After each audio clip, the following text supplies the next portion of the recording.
O iubește, însă o ține la distanță. Să o spună pe aia, mă, aia lui Ion Creangă. Povestea Pupă-se, mă! Hai, știe cineva?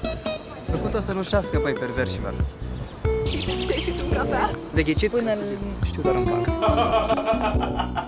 Ea încearcă totul ca să și-l apropie.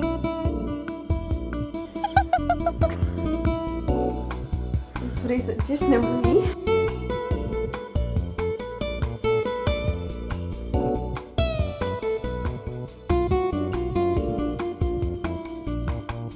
Ce-l face pe Mircea să o ignore, fiind îndrăgostit de ea? Gabriel, cel mai bun prieten al meu.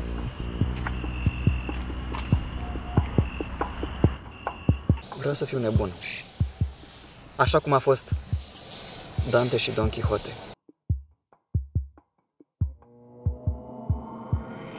Vei afla vizionând filmul Fata cu ochii verzi.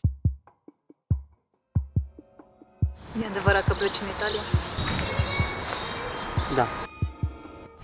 Ia-mă și pe mine. Adaptare cinematografică după romanul Gaudeamus de Mircea Eliade, partea a doua a romanului adolescentului miop.